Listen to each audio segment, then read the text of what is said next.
Hello और नमस्कार। मेरा नाम है चेतन और स्वागत है आपका इस पॉडकास्ट में जिसका नाम है लाइफ इज एंजॉय। यहाँ पर हम कुछ चुनिंदा लोगों के ट्रैवल एक्सपीरियंसेस की कहानियां सुनते हैं उन्हीं की ज़बानी। हमारे साथ हैं लखनऊ के गौरव शर्मा जो पिछले साल 6 महीने के लिए साउथ अमेरिका की बाइक ट्रिप पर गए थे। पिछले एपिसोड में ये हमें एक विचित्र और अजीब जगह, रहस्यमय जगह ईस्टर आइलैंड लेकर गए थे। गौरव जी, स्वागत है आपका और बताएं इस बार हमें कहाँ लेके जाएंगे। नमस्कार चेतन। तो पिछले एपिसोड में जैसे हमने बात की हमारी मोटरसाइकिल ट्रिप कैसे शुरू हुई सेंटियागो से और कैसे हम पैटागोनिया पहुँचे, तो आज के एपिसोड में हम बात करेंगे चिलियन पैटागोनिया की। तो पैटागोनिया एक बहुत बड़ा रीजन है ऐसा साउथ अमेरिका में, जो अंटार्कटिका के बहुत पास है, इसलिए काफ़ी ठंडा भी रहता है ये पूरा एरिया। तो ये 1 मिलियन स्क्वायर किलोमीटर से भी बड़ा एरिया है। अगर मैं कंपेयर करूँ तो समझ लीजिए इंडिया का 1/3 या फिर पाकिस्तान से भी 20% बड़ा। और लैंड डिवीज़न की बात करूँ तो 90% पैटागोनिया अर्जेंटीना में है और 10% चिली में है। मगर मोस्टली जो खूबसूरत वाला पार्ट है वो चिलियन साइड पे है, क्योंकि अर्जेंटीना वाली साइड काफ़ी फ्लैट है और चिली वाली साइड में पूरा ऐसा माउंटेनियस है और नेचर काफ़ी एबंडेंस में है। तो जो एंडीज़ माउंटेन शुरू होते हैं कोलंबिया से, वो ऐसा पैटागोनिया में ख़त्म होते हैं और मोस्टली जो पहाड़ वाला एरिया है वो चिलियन साइड पे है। तो आप पूरे कहीं भी चिलियन पैटागोनिया पे जाएंगे तो कहीं भी देखिए आप, ऐसा खूबसूरत वादियाँ हैं और खूबसूरत पहाड़ हैं। ये हंसी वादियाँ, ये खुला आसमां। बहुत ही खूबसूरत गाना था ये फिल्म रोजा से। गीतकार गुलजार और म्यूजिक A.R. रहमान का। अवार्ड भी मिला था मूवी को। पहाड़ों से मुझे याद आया कि अभी लोग बेकरार हैं, बेताब है पहाड़ों में जाने के लिए, लेकिन लॉकडाउन के चलते सब घर पर ही। बहुत लोग टी शर्ट भी एक पहनते थे जिसमें स्लोगन होता था mountains are calling and I must go. पता नहीं उन्होंने उस टी शर्ट का क्या किया, जला दिया या संभाल के रखा हुआ है। तो पैटागोनिया की आपने बात करी, बोला बहुत सारे पहाड़ थे और वादियाँ थी और भी बहुत चीज़ें होंगी, काफ़ी बड़ा है जैसा कि आप कह रहे हैं। तो कैसा रहा आपका पैटागोनिया का एक्सपीरियंस? तो पैटागोनिया का एक्सपीरियंस तो काफ़ी सही था। काफ़ी प्रॉब्लम्स भी आई, उससे कुछ कुछ सीखा भी, काफ़ी आत्मनिर्भर बनना भी सिखाया। तो सबसे पहले तो मैं गया चिलोए। चिलोए चिली का सबसे बड़ा आइलैंड है और वहाँ पे पहुँचने के लिए आप ऐसा एक पॉइंट तक जाते हो, फिर आपको एक फेरी लेनी होती है। फेरी में आप गाड़ी या बाइक जो भी हो आपके पास वो डालते हो, फिर दूसरे एंड पे जाते हो, उसके बाद जर्नी कंटिन्यू करते हो। तो चिलोए में जो सबसे फेमस चीज़ है टूरिस्टिकली, वो एक तो है चर्चेज़ वहाँ की, ऐसा यूनेस्को हेरिटेज चर्चेज़ हैं और ऐसा पीली नीली बैगनी एकदम देहाती शेड्स की हैं, कुछ बहुत पुरानी सी हैं। एक दो काफ़ी सुंदर है, मैं गया भी था। बाकी वहाँ पे पैलाफिटोज होते हैं जो वहाँ के घरों को कहते हैं, जो ऐसा बल्लियों के ऊपर टिके होते हैं, क्योंकि पानी का जो लेवल है वो ऊपर नीचे होता रहता है। तो काफ़ी कलरफुल से होते हैं वो भी। तो वो एक टूरिस्ट अट्रैक्शन है जो ठीक ही है, मतलब फ़ोटो वोटो खींचने के लिए। उसके अलावा जो मोटरसाइकिल कम्युनिटी वाले लोग चिलोए जाते हैं वो इसलिए जाते हैं क्योंकि वो पैन अमेरिकन हाईवे, जो दुनिया का सबसे लंबा हाईवे है, वो अलास्का से शुरू होता है, वो चिलोए में ख़त्म होता है। कुछ 48,000 किलोमीटर्स का हाईवे है ये, तो उसका जो एंड है वो यहाँ पे होता है। तो ऐसा मोटरसाइकिल कम्युनिटी वाले लोग जाते हैं वहाँ। तो ठीक ही है, मतलब ऐसा रोड ख़त्म हो जाती है, आगे समुंदर है, तो ऐसा बकेट लिस्ट टाइप आइटम होता है, तो चले गए वहाँ भी। तो इसके अलावा जो मैं सबसे ज़्यादा एक्साइटेड था वो था पेंगुइन्स देखने के लिए। तो अब पेंगुइन आप बचपन से टीवी वी पे ही देख रहे हो, तो नेट जियो पे देखते हो या फिर ऐसा पिंगू विंगू कार्टून देखते हो। तो मुझे लगा कि ऐसा असली में तो कहाँ देखने को मिलेगा पेंगुइन, यहाँ पे पेंगुइन्स तो देखना है मुझे।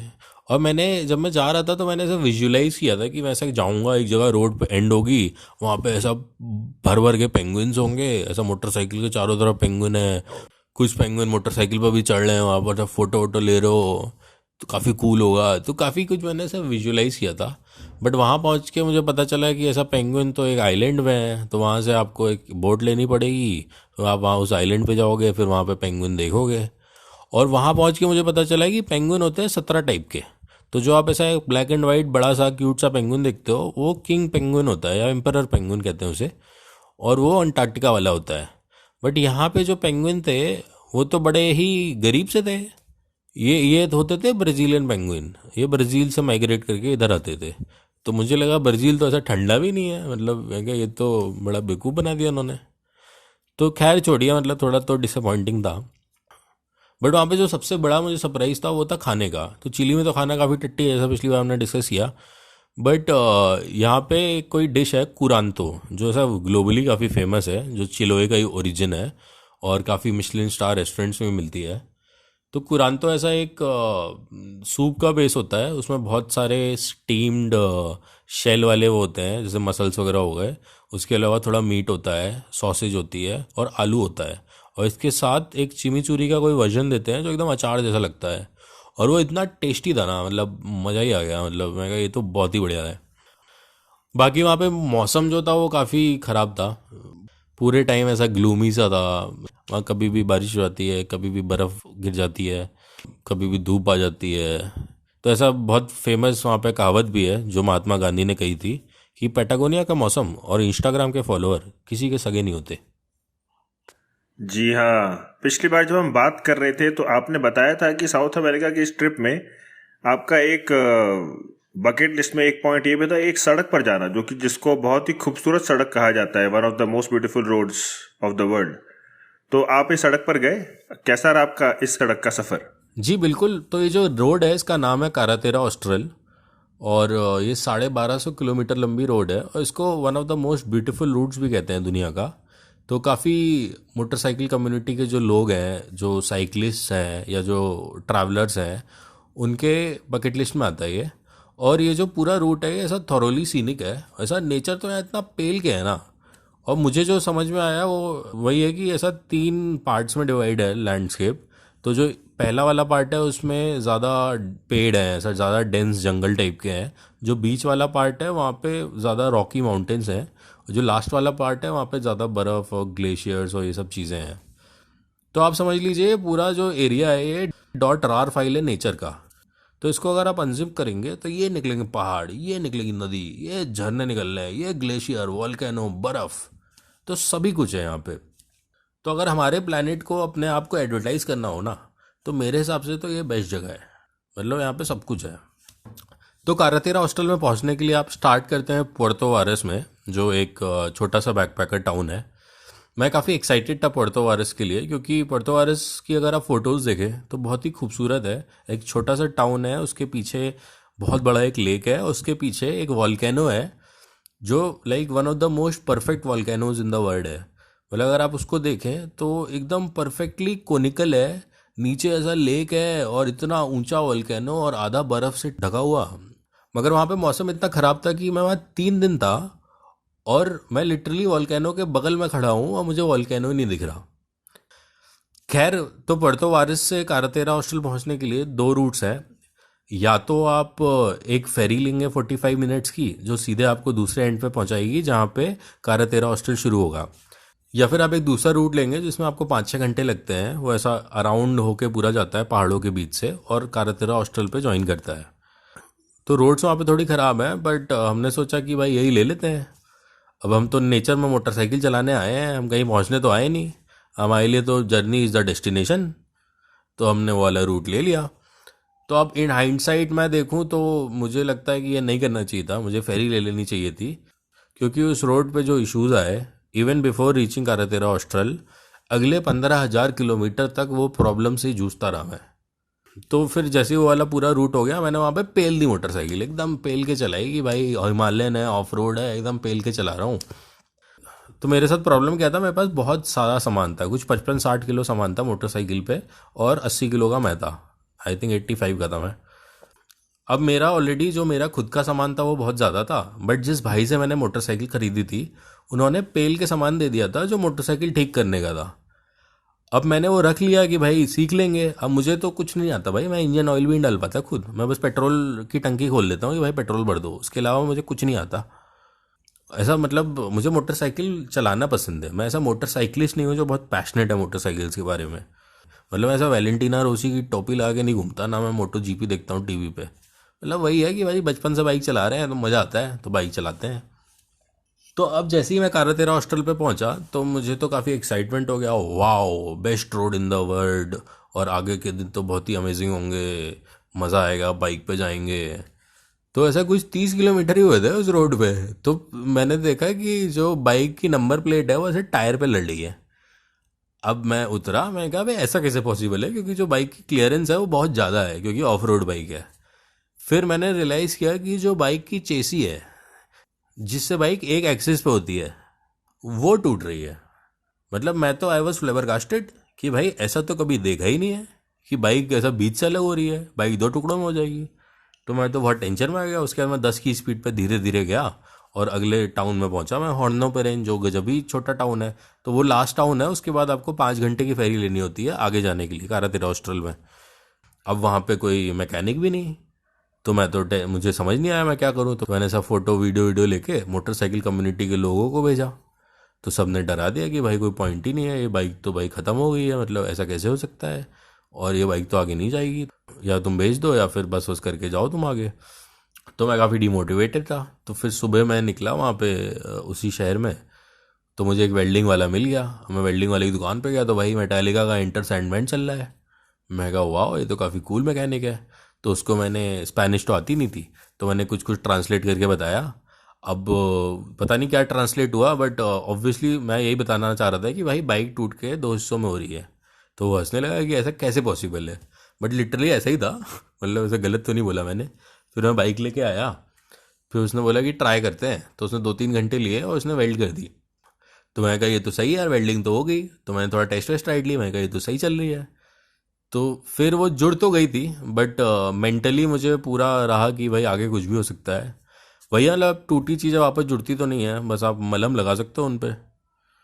फिर मैं निकला वहाँ से, फिर मैं बोट पे गया, 5 घंटे की बोट थी। वहाँ पे मेरा पहला मोटरसाइकिल फ्रेंड बना, मार्टिन। मार्टिन ऐसा ईस्ट यूरोप से था, और ऐसा दिखने में वो सोवियत पेडलर टाइप लग रहा था। तो मार्टिन बहुत ही क्रेजी आदमी था यार। तो मार्टिन अपना 1-2 साल जॉब करके पैसे बचाए थे उसने। फिर यहाँ पे पूरा साउथ अमेरिका कर रहा था मोटरसाइकिल पे। वो आर्टिस्ट था, तो वो ऐसा स्कल्पचर्स बनाता था, जो आप ऐसे देखते नहीं हो, ऐसा फाउंटेन्स वाउंटेन्स पे होता है या अमीर घरों के आगे होता है, वैसा जूलियस सीजर टाइप आदमी, तो रोमन टाइप का आर्किटेक्चर वैसा कुछ बनाता था वो। और वो भाई उसने 6 महीने कभी होटल नहीं लिया और ना कभी रेस्टोरेंट में खाया। वो रोज़ कैंपिंग करता था और रोज़ अपना ही खाना, कुछ ब्रेड जैम ही खाता रहता था वो, और कॉफ़ी पीता रहता था। और उसका कुछ दिन का खर्चा था 300-400 रुपये। उसका ओनली एक्सपेंस वॉज मोटरसाइकिल और like minimal groceries. Best part होता है ऐसा अलग अलग जगह पूरे साउथ अमेरिका में वो मुझे मिलता ही रहता था रैंडमली, विदाउट प्लान। फिर जब हम फेरी से दूसरे एंड पे पहुंचे, तो वहाँ पे अंधेरा हो गया और पूरा रोड ख़राब था और मुझे बाइक पे कॉन्फिडेंस काफ़ी कम था। तो मैंने बोला यार, मतलब मैं तो बहुत धीरे जाऊँगा। तो उसने बोला हाँ अंधेरा भी हो गया, हम लोग यहीं कैंपिंग कर लेते हैं। कुछ हम लोग 5-6 किलोमीटर ही चले थे। तो इससे पहले मैंने कभी वाइल्ड कैंपिंग नहीं की थी, मतलब मैंने कैंप साइट्स पे की थी। तो मेरे लिए वो फर्स्ट टाइम एक्सपीरियंस था। तो मुझे काफ़ी ऐसा मिक्स्ड फीलिंग्स थी, क्योंकि वो जो पूरा रीजन था वो काफ़ी ज़्यादा डेंस फॉरेस्ट था। ऐसा लग रहा था कि आप जंगल में कैंप कर रहे हो। खैर अकेले नहीं था, तो मैं कहा कर लेते हैं कैंपिंग। तो फिर वो भाई तो अपना खाना वाना बना रहा था, मेरे पास तो सिर्फ आलू भुजिया थी, तो मैंने आलू भुजिया खा ली। फिर सुबह हम जब उठे ना, तो इतना ज़्यादा खूबसूरत नज़ारा था ना, मतलब वाओ। ऐसा सामने एक लेक है और बहुत सारी ग्रीनरी है, पूरा जंगल जंगल है। लेक के पीछे ऐसा एक पहाड़ है, और बादल पूरे इतने नीचे हैं क्योंकि बारिश हो रही थी। तो ऐसा नीचे बादल हैं सारे, ऐसा लग रहा था आप जुरासिक पार्क में हो। इतना उठ के इतना पॉजिटिव वाइब आया, मैं कहा मज़ा आ गया। मैं कहा वाओ, आज तो सही दिन जाएगा। तो वो जो मोटरसाइकिल वाला लोड था वो भी थोड़ा कम हुआ। वो वाला पूरा जो एरिया था वो पार्क पूमालिन है, वो भी कुछ ऐसा यूनेस्को हेरिटेज टाइप का पार्क है। तो वहाँ पे एक वॉल्केनो है जो कुछ 12 साल पहले फटा था, और अभी भी धुआं निकलता है वहाँ से। तो 2 घंटे 1.5 घंटे का ट्रैक था, मैं क्या कर लेते हैं। तो वहाँ पे चले गए। वो काफ़ी सुंदर था। एक साइड आपको पूरा जंगल दिख रहा है और दूसरी साइड आपको पूरा बर्फ़ वाले पहाड़ दिख रहे हैं, और बीच में ऐसा वॉल्केनो से धुआं हुआ निकल रहा है। तो मैं तो ड्रोन व्रोन उड़ा दिया वहाँ पे, क्योंकि आप एक पॉइंट तक जा सकते हो वॉल्केनो में, उसके आगे नहीं जा सकते क्योंकि ऑब्वियसली वो काफ़ी डेंजरस है। तो मैं देखना चाहता था कि अंदर कैसा दिखता है, तो मैंने ड्रोन दे दिया अंदर। ऐसा भीड़ भीड़ इकट्ठी हो गई, लोगों को देखने लगे, काफ़ी एक्साइटेड थे कि अंदर क्या होगा। बट वही काफ़ी धुआं था तो कुछ दिखा तो नहीं। बट लोगों से ऐसे काफ़ी बातचीत हुई, थोड़ा फन हो गया वहाँ पे। या पिछले एपिसोड, पहले एपिसोड में मुझे याद है कि आप बता रहे थे कि आपका एक्सीडेंट भी हुआ था वहां पर इस ट्रिप के दौरान। अभी तक जो आप कहानियां सुना रहे हैं काफी विचित्र और अजीब चीज, ऐसा लग रहा है कि एक कार्टून मूवी या फैंटेसिकल वर्ल्ड टाइप चल रहा है। तो वो एक्सीडेंट के बारे में बताएं कि वो दुर्घटना कैसे हुई और फिर कैसे आप ठीक होकर निकले उससे। हाँ, तो इसी रोड पे एक्सीडेंट भी हो गया। तो मैं था कोई हाइके में, कोई हाइके पूरे कारातेरा हॉस्टल में सबसे बड़ा शहर है। और वहाँ पे बेसिकली बड़ा शहर है तो आपको सामान वामान मिल जाता है, क्योंकि बाकी जो छोटे छोटे टाउन्स हैं वो काफ़ी रिमोट हैं और जनरली एक रेस्टोरेंट होगा, 2-3 होम स्टेज होंगे। तो अगर आपको बाइक पे कुछ हो जाए, आपको कुछ सामान लेना हो ठंड वंड का, तो वहाँ पे दुकानें उगाने भी नहीं मिलती। तो फिर मैं 2 दिन यहीं रुक गया था कि सही है, यहाँ पे चीज़ें तो मिलेंगी। फिर वहाँ से जब मैं निकला साउथ की तरफ, तो मौसम और नज़ारे इतने बढ़िया थे कि मैं सीधा ही चलता चला गया और अर्जेंटीना बॉर्डर पहुँच गया। तो वहाँ पे फिर मैंने सोचा कि यार अर्जेंटीना चल लेते हैं, क्योंकि मेरा प्रॉब्लम था कि जो मेरा वीज़ा था अर्जेंटीना का, वो उन्होंने इशू किया जिस दिन मैंने अप्लाई किया था उस दिन से, ना कि जब मैं अर्जेंटीना पहुँचूँगा तब से। तो अब वो एक्सपायर होने वाला था मेरे पहुँचने से पहले ही। फिर मैंने सोचा छोड़ो बे, ऐसा कार्य तेरा हॉस्टल बार बार थोड़ी आएंगे, तो ये तो पूरा निपटा ही देंगे। तो फिर मैं वहाँ से वापस आया। तो वही था, अगर ये रोड नहीं लेता तो शायद एक्सीडेंट भी नहीं होता। तो जब मैं वापस आ रहा था तो वहीं पर उसी रोड पे एक्सीडेंट हो गया। और एक्सीडेंट ऐसे हुआ, तो बेसिकली वहाँ पे मिराडोर होते हैं, मिराडोर व्यू पॉइंट को कहते हैं। और जनरली ऐसा मिराडोर पे इंफ्रा ऐसा होता है कि आपका रोड है, रोड के साइड में छोटा सा सर्विस लेन टाइप बना देंगे ताकि आप गाड़ी वाड़ी पार्क कर लो और फोटो वोटो खींच लो, फिर वहाँ से चले जाओ। ऐसा बीच रोड पे आप पार्क ना करो। तो ये वाला जो मिराडोर था ये ऐसा टर्न पे था। तो मैं ऐसे टर्न ले रहा था और कुछ 60 वाट की स्पीड पे होऊंगा। और अगर आप पूरे कारतेरा हॉस्टल में कोई भी स्क्वायर किलोमीटर ले लो तो इतना सुंदर है, मतलब बहुत मुश्किल है आपको ऐसी जगह ढूंढना जो सुंदर ना हो। तो मैं ऐसे टर्न पे था, मैंने मिराडोर की ओर देखा, मैं कहा अबे ये तो काफ़ी बेकार है मतलब। और फिर मैं लेफ्ट साइड देखा तो मैं कहा लेफ्ट साइड तो ज़्यादा सुंदर है, ये तो फर्जी है, मतलब कैसा मिराडोर है। तो मैं उसका मजाक उड़ाने लगा। तो इसी थॉट प्रोसेस में मैं जो सर्विस लेन है और जो मेन रोड है इसके बीच में आ गया। और वहाँ पे था एक बहुत ही बड़ा गड्ढा, और मैं थोड़ा स्पीड में भी था। तो फिर जब तक मैंने सामने देखा तब तक ऐसा डिसबैलेंस हो गया। और वही आपके पास कुछ मिली सेकेंड होते हैं तो आप इतना प्रोसेस नहीं कर पाते हो। और अब इतने सालों से एक्सीडेंट भी नहीं हुआ, आदत भी नहीं, तो अब इतने बड़े हो गए, अब 30 साल का हो गया हूँ मैं, तो ऐसी फट भी रही थी कि भाई चोट वोट भी लग सकती है अब तो ज़्यादा। तो वहाँ पे ऐसे डिसबैलेंस हुआ मैं, और कुछ फिर बाइक गिरी। फिर मैं वापस मेन रोड पे आया और वहाँ पे बाइक गिरी और कुछ 10-15 मीटर ऐसे स्लाइड होके मैं और बाइक दोनों आगे बढ़े। अब ऐसा 3-4 सेकंड तो लग गए प्रोसेस करने में कि क्या हुआ। फिर मैं ऐसा उठा, मैं कहा चलो ठीक है सब। फिर मैंने देखा पेट्रोल गिर रहा है बाइक से। तो फिर पेट्रोल ऑफ करने में जैसे ही उठने लगा तो भाई मैं उठ ही नहीं पा रहा हूँ, बैक इतनी तेज़ दर्द हो रही है। तो मैं ऐसे नीचे लेटा हुआ हूँ, मेरे ऊपर बाइक है और बैक में इतना दर्द है कि मैं बाइक के नीचे से भी बाहर नहीं आ पा रहा हूँ। तो फिर मुझे लगा कोई आएगा और मदद करेगा। अब वो इतना रिमोट है कि भाई मैं 15-20 मिनट हो गए कोई आया ही नहीं।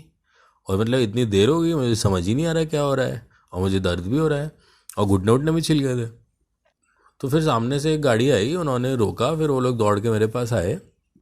और वो 3 इटालियंस थे और वो लोग मुझे वो जो वॉल्केनो था जहाँ पे मैं ड्रोन उड़ा रहा था तो वहाँ पे मिले थे। तो ऐसा वो भी पहचान गया, मैं भी पहचान गया उन्हें। तो फिर उन्होंने मुझे ऐसा निकाला बाइक वाइक साइड में की, गाड़ी सामान वामान रखा गाड़ी में। और फिर वो बाई चांस इटालियंस थे इसलिए मोटरसाइकिल चला लेता था एक आदमी, नहीं तो किसी और कंट्री के होते, स्पेशली यूरोपियन कंट्रीज़ के, तो वहाँ पे सब मोटरसाइकिल नहीं चला पाते। इटली में थोड़ा टू व्हीलर का ज़्यादा सीन है। तो किस्मत भी थी मेरी। और मैं क्योंकि शहर से था कुछ 50-60 किलोमीटर आगे, तो मैं उनकी गाड़ी में बैठा और पूरे टाइम ऐसा चल रहा था दिमाग में कि भाई क्या हुआ है, मतलब एक्सीडेंट हो गया फर्जी। और मुझे तो वही लग रहा था कि बैक में कुछ हड्डी हड्डी गई है, क्योंकि इतना ज़्यादा दर्द हो रहा था ना, मतलब ऐसा गाड़ी में स्पीड ब्रेकर भी आ रहा था तो पूरी फट ले रही थी और चल वल भी नहीं पा रहा था मैं। तो खैर वो लोग मुझे हॉस्पिटल लेके चले गए। और फिर मुझे ये भी डर लग रहा था कि भाई हॉस्पिटल में पता नहीं क्या खर्चा हो जाए, कितना खर्चा हो जाए, क्योंकि आपने सुना ही है अमेरिका अमेरिका में आप हॉस्पिटलाइज होते हो तो इतना खर्चा आ जाता है। तो फिर हॉस्पिटल पहुँचे तो अब वहाँ पे अलग स्ट्रगल, क्योंकि किसी को इंग्लिश नहीं आती। तो बाई चांस वो इटालियंस को स्पेनिश आती थी, क्योंकि इटालियन स्पेनिश काफ़ी सिमिलर है। तो एक आदमी पूरे टाइम बैठा ही रहा मेरे साथ, और फिर उसने पूरा ट्रांसलेशन वगैरह किया। तो फिर वहाँ पे मुझे पता चला कि भाई चिली के हॉस्पिटल फ्री है, मतलब आपको चाहे दांत निकलवाना हो, चाहे आपकी टांग टूटी हो, चाहे आपको कुछ भी हो, वहाँ के हॉस्पिटल सबके लिए फ्री हैं, चाहे चिली के लोग हों चाहे इंडिया के लोग हों। तो मुझे लगा ये तो बहुत ही, मतलब मैं तो इतना खुश हुआ, वाह। तो उसके बाद फिर वही पेन किलर वेन किलर दिया, एक्सरे एक्सरे हुआ तो मेरी तो फट रही थी, बट एक्सरे में कुछ नहीं निकला। और मैं तो एकदम अचानक से एक्साइटेड हो गया, मुझे लगा वही बैक वैक में कुछ मसल वसल वाला इशू होगा, 2-3 दिन में ठीक हो जाएगा। बट फिर मुझे लग गए भाई 17 दिन लग गए रिकवर होने में। मतलब रिकवर होने में तो महीना भर लग गया, बट 17 दिन बाद मैं मोटरसाइकिल पे वापस आ गया था। और ऐसे हॉस्पिटल में बैठा हुआ था और तभी वो आके नर्स वर्स बोलती कि भाई तुमसे कोई मिलने आया है। मैं कहा भाई मुझसे कोई मिलने आया है, मतलब मुझे समझ नहीं आया कि मुझसे मिलने कौन आ जाएगा यहाँ पे। तो मैं बाहर गया, तो जो वो होम स्टे पे पहले रुका था उन लोगों ने मैं सामान वामान रख दिया था। तो वो आंटी की बेटी आई थी, बेटी या पोती जो भी थी, वो काफ़ी अच्छी थी वो। तो वो इंग्लिश बोल भी लेती थी। तो वो आई और वो हंसने लगी, कहती अरे तुम तो चल के आ रहे हो। तो मैं कहा हाँ मतलब चल के आ रहे हो क्या मतलब है। कहता अरे हमें बोला एक्सीडेंट है, तो हम लोग बहुत डरे हुए थे कि पता नहीं क्या हो गया है, बट तुम तो सही दिख रहे हो। मैं कहा हाँ मतलब टूटा नहीं है, दर्द बहुत है, वो कुछ टूटा नहीं है। तो फिर मैं वहाँ से निकला, पेन किलर लिया हुआ था तो चल ले रहा था मैं। तो मैं सिटी सेंटर गया, वहाँ पे मैंने उन लॉन्डो को फ़ोन किया इटालियन, उनको बियर पिलाई इटली से। तो मैं कहा पिज़्ज़ा खाओ, पिज़्ज़ा खिलाया, बातचीत की थोड़ी बहुत, हंसी मजाक हुआ। फिर मैं वहाँ से होम स्टे चला गया। तो होम स्टे में कुछ 15-17 दिन था मैं। तो वो वाला टाइम काफ़ी अजीब था, क्योंकि एक तो वीज़ा लिमिटेशंस भी थी, ऊपर से पता भी नहीं बाइक पे कितना खर्चा आएगा, क्या टूटा है। तो वो काफ़ी अनसर्टेनिटी थी कि आगे क्या होगा। मगर हाँ मतलब फिर वो भी एक एक्सपीरियंस ही था। हम्म। तो गड्ढे बहुत ही इंपॉर्टेंट लाइफ में। देखिए, एक गड्ढे में अगर आपका बाइक आ जाए, पैर आ जाए, तो कैसे आपकी लाइफ 360 डिग्री बदल सकती है। और एक और बहुत इंपॉर्टेंट बात बताई आपने कि चिली में के हॉस्पिटल्स में इलाज सब कुछ फ्री है। तो जो लोग सुन रहे हैं, कुछ लोग अगर बीमार हैं तो जा सकते हैं चिली लॉकडाउन खुलने के बाद, और वहां जाकर अपना फ्री में इलाज करा सकते हैं। हमने भाषा की बात करी है कि बहुत प्रॉब्लम थी, अगर भाषा की हमने खाने की बात भी करी है पिछले एपिसोड में। लोगों के बारे में बताएं कि वहाँ के लोग कैसे थे साउथ अमेरिका के। आपके तो बहुत सारे एनकाउंटर होंगे, तो एक जनरल 6 महीने जो आपने वहाँ पर बिताए, लोगों के साथ कुछ कुछ कुछ ऐसे इंसिडेंट्स, कुछ वाक्य जो आपको याद हो। तो भाई चिली के लोग हैं ना, मतलब बहुत ही बढ़िया हैं। मतलब सारी दुनिया के लोग एक तरफ और चिली के लोग एक तरफ। तो मेरे साथ इतना कुछ हो रहा था हर दूसरे दिन हर तीसरे दिन, कि मेरा इतना एक्सपेक्टेशन हो गया था कि कोई रैंडम आदमी आके मेरी मदद कर जाएगा। स्पेशली ऐसा पैटागोनिया में क्या होता है कि पैटागोनिया में इतना रिमोट है और ऐसा कनेक्टिविटी भी नहीं है। स्पेशली कारादेरा हॉस्टल पे तो पब्लिक ट्रांसपोर्ट भी नहीं है। सबसे जो मेन मोड ऑफ ट्रांसपोर्ट है वो है हिच हाइकिंग। तो आपकी डिपेंडेंसी होती है कि कोई आपको लिफ्ट दे देगा। तो वहाँ पे अगर आप ऐसे बाइक पे रुके भी हो सुसु करने के लिए या फिर कुछ फोटो वोटो खींचने के लिए, तो पीछे से जो गाड़ी आएगी वो ऐसा बीच में रुकेगी, ऐसा हॉर्न बजाएगी और आपसे पूछेगी कि सब सही है ना। तो अगर आप फंस गए तो आपको चिंता तो नहीं करना है कि कोई तो आपकी मदद कर ही देगा, तो आप वहाँ फंस तो नहीं सकते। तो अगर मैं होम स्टे की बात करूँ जहाँ पे मैं 15-17 दिन रुका था, तो जब मैं एक्सीडेंट से वापस रात को घर पहुँचा, तो जैसे पिक्चरों में नहीं होता, आप लेट घर आते हो और मम्मी डाइनिंग टेबल पे बैठी होती है, लाइट बंद होती है, एकदम परेशान होती है। तो वैसे ही जो वहाँ पे आंटी थी वो डाइनिंग टेबल पे बैठी थी, ठीक है, वो इतनी परेशान थी कि भाई तुम्हारा एक्सीडेंट हो गया, तुम आए नहीं, हम इतनी चिंता कर रहे थे। और वो कुछ 70-80 साल की थी, और फिर उन्होंने इतना अच्छा ख्याल रखा ना मेरा अगले कुछ दिन। क्योंकि मैं स्टार्टिंग में तो ऐसा चल भी नहीं पा रहा था, उठ भी नहीं पा रहा था, और मैं ऐसा डॉम में रुका हुआ था। तो उन्होंने ऐसा बिना पैसे लिए प्राइवेट रूम में शिफ्ट कर दिया। इनफैक्ट उन्होंने आखिरी 2-3 दिन के तो पैसे नहीं लिए थे मुझसे। ऐसे सुव्वू बना के रूम में भेज देती थी, और दवाइयाँ ख़त्म हो जाती थी तो दवाइयाँ मंगा देती थी। तो वो इतना ज़्यादा अच्छा, मतलब अच्छे और ख़राब कुछ दिन थे, क्योंकि मैं 4-5 दिन तो उठ भी नहीं पा रहा था, ऐसा बेड पे ही था, क्योंकि पीठ पे लगी हुई थी। तो ऐसा आप सो भी नहीं सकते, लेट भी नहीं सकते, करवट भी नहीं ले सकते। और फिर रात को सुसु आ जाए तो आप गए। मतलब मैं तो पानी नहीं पी रहा था कि भाई रात को सुसु आ गई तो कैसे जाएंगे, क्योंकि बहुत ज़्यादा दर्द था। बट उन्होंने इतना सही ख्याल रखा, तो वो पूरा ऐसा फैमिली टाइप हो गया था। इनफैक्ट उनके पति का बर्थडे था, कुछ 75th बर्थडे था, और उनकी अर्जेंटीना वाली फैमिली भी आई थी, शहर के कुछ लोग भी आए थे। पीछे बहुत बड़ा सा बैकयार्ड था, वहाँ पे पार्टी थी, वहाँ पे उन्होंने मुझे बर्थडे पार्टी में बुलाया। इतना मज़ा आया ना, मतलब इतना सही लग रहा था एकदम। कुछ समझ नहीं आ रहा, आप ज़्यादा बात नहीं कर पा रहे हो, 2-3 लोग इंग्लिश बोलते थे, उनसे ही बात कर रहे हो, बट इतना उन्होंने अच्छे से ट्रीट किया। तो मैंने तो अंकल को गिफ्ट भी दिया। ऐसा मेरे पास अमरूला की कोई लिमिटेड एडिशन बॉटल पड़ी हुई थी, मैं कह लो अंकल आपके लिए ये, खुश हो गए हो तो। और खाना इतना अमेजिंग था। तो पैटागोनिया में एक क्रॉस स्टाइल कुकिंग है लैम की, जिसमें वो लैम को ऐसा 2 डंडियों पे एक शेप में डाल के ऐसा बारबेक्यू करते हैं, और वो इतना टेस्टी था ना, मतलब वाओ, मज़ा आ गया। तो वो जो कुछ दिन थे वो काफ़ी अच्छे थे, मतलब काफ़ी यादगार थे। फिर वहाँ पे इतने दिन हो गए थे मुझे कि ऐसा, मैं विमेंस डे के दिन मुझे याद है मैं बाहर देखने गया था, कुछ परेड वरेड चल रही थी और मैं ऐसे फ़ोटो वोटो खींच रहा था, तो पीछे से एक आंटी आई, कहती अरे पहचाना मुझे? मैंने कहा कौन? कहता अरे हम लोग बर्थडे पार्टी में मिले थे। तो मैंने कहा हाँ हाँ हाँ, तो मैंने हेलो हेलो हेलो बोला। और फिर मैं सोचा यार ये तो सही नहीं है, मतलब बड़े दिन हो गए यार, मतलब ऐसे लोग पहचानने लगे हैं अब यहाँ के, तो बोला अब तो निकलना है। तो खैर फिर मतलब वही कुछ 4-5 दिन और मैं वहाँ पे था, उसके बाद मैं निकल ही गया था। फिर चिली के अलावा भी जो वहाँ लोग मिले काफ़ी सही सही अलग अलग टाइप के मिले। तो जैसे मैं पुर्तो रियो ट्रैंक्विलो में था, जो ऐसे छोटा सा टाउन है एक लेक के किनारे। तो वहाँ पे जो हाईवे मेन रोड पे कोई ढाबा टाइप जगह थी, वहाँ पे मैं बैठा हुआ था। तो वहाँ पे एक अंकल भी थे, तो वो पूछते कि कहाँ से हो तुम? मैंने कहा मैं इंडिया से हूँ। तो कहते हैं इंडिया वेरी ब्यूटीफुल प्लेस। मैंने कहा यस यस। तो फिर मैंने पूछा आप गए हो? कहते हाँ मैं रहता था वहाँ। मैं कह रहे आप इंडिया में रहते थे? कहते हाँ। मैं कहाँ रहते थे? कहते मैक्लोडगंज में रहते थे। मैंने कहा मैक्लोडगंज में ही रहते थे? कहते हाँ मेरे बेटे का कैफ़े भी है वहाँ पे। मैं कहा अच्छा कौन सा कैफ़े? कहते कैफ़े लितराती। मैंने कहा अरे मैं तो गया हूँ कैफ़े लितराती, वो तो काफ़ी फेमस है। तो मैं कहा सही है, मतलब स्मॉल वर्ल्ड, ऐसा हम रैंडम पैटागोनिया में कहीं मिल रहे हैं। तो सही था वो भी। उसके उसके बाद फिर एक जगह है लाहुंता। तो उससे कुछ दूर पहले मेरी फिर से मोटरसाइकिल ख़राब हो गई, और उस समय बारिश इतनी तेज़ हो रही थी कि मतलब मैं पूरा भीग भी रहा हूँ और बाइक भी नहीं चल रही, और आसपास कुछ ऐसा शेड वाली जगह भी नहीं है। तो पीछे से 2 ब्राज़ीलियन मोटरसाइकिल आई। तो जो मोटरसाइकिल कम्युनिटी है वो गजब ही होती है, वो अलग ही लेवल पे हेल्प करती है, मतलब वो कुछ भी कर देंगे आपको हेल्प करने के लिए अगर आप मोटरसाइकिल पे हो। एक अलग ही अनसेड यूनिटी है उनमें। तो उन्हें समझ नहीं आया, उन्होंने सबसे पहले क्या किया कि बाइक पे से रस्सी बांधी और मुझे खींच के ले गए कहीं शेड वाले एरिया में। फिर उन्होंने बोला यहाँ बैठो, वही गूगल ट्रांसलेट से ही, और हम अगले अगले जो शहर है वहाँ से मैकेनिक को लेके आते हैं। तो मैं वहीं पे बैठा था। मैं क्या मतलब मैं क्या बेवकूफ़ी है भाई, ये रोज़ कुछ हो जाता है मोटरसाइकिल में।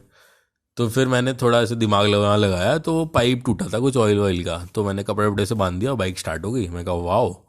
तो फिर मुझे लगा यार ये लोग मैकेनिक लेके आएंगे, मेरी बाइक तो ठीक होगी, तो ये तो सही नहीं है। तो मैं जल्दी से गया कि भाई इनको पकड़ते हैं कि भाई मैकेनिक पर लेके आओ। तो क्योंकि वो इतने छोटे छोटे वहाँ शहर है, आप मतलब आप किसी को ढूंढ लो तो वो मिल ही जाएगा। तो मैंने एक राउंड लगाया और 2 मोटरसाइकिल दिखी वहाँ पे, एक रेस्टोरेंट के बाहर थी। तो मैं अंदर घुसा, तो वो 2 लौंडे बियर पी रहे हैं। मैं कह अरे तुम तो मैकेनिक लेके आ रहे थे? कहते हाँ मैं फिर बियर पीने का मन कर गया तो हम बियर पीने लगे। मैंने कहा अरे बड़े हरामी हो यार तुम। तो फिर मैं वहाँ से बाहर निकला, तो मुझे एक वहीं का लोकल लौंडा मिला जो थोड़ी बहुत इंग्लिश बोल लेता था। तो उससे वो खुश हो गया कि भाई इंडिया से आया कोई हमारे गांव में। तो मैंने बोला कि होला होला कुछ कुछ किया मैंने उसे। तो वो भाई एकदम भंड, वो भाई खड़ा भी नहीं हो पा रहा है, वो ज़मीन में बैठा हुआ है बियर पी रहा है। तो कहता आओ मेरे साथ दारू पियो, रात हम बातें करेंगे, तो अपने बारे में बताओ मैं अपने बारे में बताऊँगा। तो मैं तो अवॉइड कर रहा था। मैं कहा रुको मैं इसे सामान रख के आता हूँ, कुछ कुछ सामान है मेरे पास, उसके बाद ये बार में मिलते हैं। तो कहते ठीक है मैं बार में बैठा हूँ। तो फिर मैं चला गया। मैं कहा मैं तो नहीं आऊँगा वापस। फिर वहाँ पे रूम पे गया मैं, तो मैंने रियलाइज़ किया कि भाई मैं जो बाइक की चाबी मैं वहाँ पे गिरा आया रेस्टोरेंट में। तो फिर मैं वापस गया, तो वापस जाके मैं देख रहा हूँ कि वो जो भंड लौंडा था वो भाई वो लेटा हुआ है वहाँ पर रेस्टोरेंट में। ऐसा वो लोग उठा के उसे ले जा रहे हैं बाहर। और फिर मैं तो भाई मुंह छुपाने लगा कि भाई ये मेरी वजह से यहाँ बैठा है, ये मुझे पकड़ लेगा, कुछ कुछ बोलेगा, फिर कौन बातें करेगा इससे। तो वही मतलब ऐसा लोग तो काफ़ी सही और अजीब सब टाइप के मिले, तो बढ़िया ही एक्सपीरियंस था ओवरऑल। हम्म। तो हिंदुस्तान हो या चिली, संस्कार सब जगह एक ही, बड़ों की इज्जत, छोटों को प्यार। तो आपकी जो बकेट लिस्ट थी कारा तेरा ऑस्ट्रल पूरी सड़क करने की 1200 किलोमीटर की, क्या आप वो पूरी कर पाए? नहीं अनफॉर्चुनेटली पूरा तो नहीं कर पाया कारा तेरा हॉस्टल, आई थिंक कुछ 2/3 ही किया था। तो ये एक्सीडेंट की वजह से मेरा कुछ 20-20 दिन का लॉस हो गया। तो फिर वहाँ से मेरा प्लान वही था कि भाई यहाँ से निकलो और सीधा अर्जेंटीना ही पहुँचो, बॉर्डर क्रॉस कर लो जितना जल्दी हो सके। तो मैं पहले दिन निकला तो पता चला कि वो जो वेल्डिंग थी वो टूट गई वापस। तो बाई चांस मैं बड़े शहर में था थोड़े कंपैरेटिवली, तो वहाँ पे मैंने वापस वेल्डिंग कराई, तो फिर वही काम चलाऊ काम हुआ। तो उसके बाद मुझे रियलाइज़ हुआ कि भाई इतना सामान लेके तो नहीं चल सकते। तो मैंने जो टूल वाला बैग था जो भाई ने दिया था, तो वो मैंने छोड़ दिया। मैं कहा अगर ख़राब होती है बाइक तो हम खुद तो ठीक नहीं कर पाएंगे, तो क्या करेंगे इन टूल्स का। तो फर्जी कुछ 15-15 किलो था, तो मैंने वो कम कर दिया। तो वहाँ से निकला मैं अर्जेंटीना बॉर्डर के लिए, और मैं पहुँचा ये एक लेक है वहाँ पे, लेक जनरल करेरा, जो चिली का सबसे बड़ा लेक है और आई थिंक साउथ अमेरिका का फोर्थ लार्जेस्ट लेक है। तो मैं वहाँ पहुँचा और वो भाई इतना खूबसूरत लेक, मतलब वाओ, मतलब ऐसे शेड्स ऑफ ब्लू तो मैंने नहीं देखे। और वो आधा चिली में है आधा अर्जेंटीना में है, बट इतना ज़्यादा सुंदर था कि मैं 2 दिन तो उसी के अराउंड ही घूमता रहा। मैं कहा भाई मन ही नहीं कर रहा था वहाँ से निकलने का, इतना मज़ा आ रहा था ना, इतना सुंदर। तो फिर जो मेरा लास्ट डे था ना कारा तेरा हॉस्टल पे, तो मैंने सोचा कि यार वाइल्ड कैंपिंग करते हैं। अकेले कैंपिंग नहीं की थी, पिछली कैंपिंग जो वाइल्ड की थी वो मार्टिन के साथ की थी। तो मुझे लगा अकेले कैंपिंग करेंगे इस लेक के किनारे, ये तो बहुत ही बढ़िया है। तो मैंने एक अच्छी सी जगह ढूंढी ऐसा रोड से काफ़ी दूर, और लेक के पास ही, बहुत बड़ा लेक है वो। और खाना वाना बनाने का भी सामान ले गया था। मैं कहा फुल कैंपिंग करेंगे तो ऐसा इंस्टाग्रामेबल कैंपिंग होनी चाहिए कि भाई एकदम लगे लाइफ इज़ इन्जॉय। फिर मैं वहाँ पे पहुँचा बाइक से, तो बाइक मेरी ऐसे स्लोप पे खड़ी हुई थी, और मैं जैसे ही उतरा बाइक गिर गई। तो भाई अकेले बाइक उठाना इतना मुश्किल काम है ना, स्पेशली जब आपकी बैक में बहुत दर्द हो। और उस दिन के बाद से हर दूसरे दिन अगले 1 महीने जब तक मैं पैटागोनिया में था, मेरी बाइक गिरी है। और इतना स्ट्रगल रहा है ना वो तो फिर मेरी थोड़ी फटी जब, क्योंकि अंधेरा हो चुका था और कोई आने वाला तो था नहीं, तो खुद ही बाइक उठानी थी। तो किसी तरह भाई इतनी हिम्मत बना के मैंने वो मोटरसाइकिल उठाई है ना, उस दिन इतना दर्द हो रहा था उसके बाद भी। ऐसा पूरा जो लगाया 1 2 3 करके, और जैसा पिक्चरों में नहीं होता, जैसा मंदिर में फूल गिर जाते हैं और आप वो कर लेते हो स्ट्रॉन्ग एक्टिविटी, तो भाई वैसा ही हुआ। और मतलब बाइक उठ गई, और उसके बाद जो ऐसा अचीवमेंट फील हुआ ना मुझे, मैं कहा वाओ, दिस इज़ लाइफ। तो फिर मैं एकदम एक्साइटेड कि भाई चलो अब कैंपिंग करेंगे, बढ़िया मज़ा आएगा। तो मैं जब टेंट लगाने लगा, मैंने रियलाइज़ किया जो टेंट की डंडियाँ थी जिस पे टेंट टिका होता है, वो मैं कहीं छोड़ आया या गिर गई। तो फिर मैंने बोला कि भाई क्या ही लाइक क्या है ये, मतलब क्यों हो रहा है मेरे साथ ऐसा यहाँ पे। फिर वापस सब कुछ पैक किया, तो फिर अगले टाउन में गया, तो वहाँ पे होटल ही नहीं, कोई कोई होम स्टे नहीं। तो एक घर में ऐसे ही रैंडमली नॉक किया कि भाई लेट हो गया है, मदद कर दो। तो उन्होंने बोला कि ये वाले घर में चले हो, यहाँ पे आप शायद वो आपको रख ले। तो फिर वहाँ पे नॉक किया, तो एक ऐसा जिप्सी टाइप की फैमिली थी। उन्होंने कुछ 1,000 रुपये लिए और आई थिंक अपने बच्चों वाला कमरा दे दिया मुझे। तो वो भी काफ़ी सही एक्सपीरियंस था। ऐसा वहाँ के जो उनके बच्चे थे वो पूरे टाइम मुझे छू छू के देख रहे हैं कि भाई पता नहीं कौन आया है, कैसा दिखता है, कहाँ से आया है। और वो अलग ही पूरे टाइम खुश कि भाई इंडिया से आया है, इंडिया में क्या होता है, इंडिया कहाँ पे है, इंडिया एशिया में है। मतलब काफ़ी काफ़ी यूनिक एक्सपीरियंस था। बट अच्छे लोग थे। ऐसा सुबह जब मैं वहाँ से निकला तो मुझे छोड़ने भी आए थे, ऐसा पूरा शहर के बाहर तक। तो फिर फाइनली वहाँ से कुछ 2-3 घंटे ही दूर था बॉर्डर। तो मैं जो लास्ट टाउन था चिली का, वहाँ पे पहुँचा। तो वहाँ पे बॉर्डर क्रॉस करने से पहले मैं एक दुकान में गया, ऐसे कोका कोला ली। तो भाई तो पहले वो हो गया सरप्राइज़ कि भाई कोई इंडिया से आया यहाँ पे। फिर भाई उसने डरा दिया कि भाई अर्जेंटीना जा रहे हो, वहाँ तो बहुत ख़राब रोड्स हैं, मौसम इतना ज़्यादा ख़राब होता है, हवाएं चलती हैं इतनी तेज़ कि ट्रक गिर जाते हैं और जानवर आ जाते हैं, विकूना उगवाना को जो भी वहाँ के लोकल जानवर हैं वो आपकी गाड़ी में हिट कर देते हैं, एक्सीडेंट हो जाता है। तो भाई ने अलग ही डरा दिया था एकदम। और उसके बाद मैं जैसे ही बॉर्डर पे पहुंचा, अचानक से इतनी तेज हवाएं चलने लगी ना। तो पैटागोनिया में ऐसा अप टू 150-200 किलोमीटर की स्पीड से भी हवा चलती है। और जो चिली और अर्जेंटीना का बॉर्डर डिवीजन है वो ऐसा ही है, जो पहाड़ वाली साइड है वो चिली में है, और जैसे ही वो फ्लैट होने लगता है ना, वो पूरा अर्जेंटीना में है। और क्योंकि इतना बड़ा एरिया अर्जेंटीना में फ्लैट है, उस वजह से हर जगह इतनी हवा चलती है ना, क्योंकि यहाँ पे तो पहाड़ है तो हवा रुक जाती है। तो वो बॉर्डर पे ही ऐसा मैं तैयार हो गया था कि मुझे पता था आने वाले दिनों में बहुत कठिनाइयाँ आने वाली हैं, मुश्किलें आने वाली हैं। और फिर बॉर्डर पे ही ऐसा कांड हो गया जो अलग ही लेवल पे कॉमेडी ऑफ एरर्स था, जो आई थिंक मैं तो क्या, वो वहाँ के जो इमिग्रेशन ऑफिसर थे वो भी कभी नहीं भूल पाएंगे। तो वो हम बात करेंगे अगले एपिसोड में कि एग्जैक्टली क्या हुआ। बट मैं पूरा मेंटली प्रिपेयर हो गया था कि भाई आगे तो फाइट है। बिल्कुल। अगले एपिसोड में हम ज़रूर बात करेंगे आपसे, जानेंगे आपसे कि जो आप बता रहे हैं कि हवाएं चलने से कैसे किसी की ज़िंदगी का रुख बदल सकता है। तो गौरव जी, बहुत बहुत शुक्रिया आपका हमारे साथ जुड़ने के लिए। आपसे हम दोबारा मिलेंगे अगले एपिसोड में, जब आप कुछ नई कहानियाँ बताएंगे हमें, करेंगे कुछ और आपसे बातें, सुनेंगे कुछ और कहानियाँ। शब बख़ैर।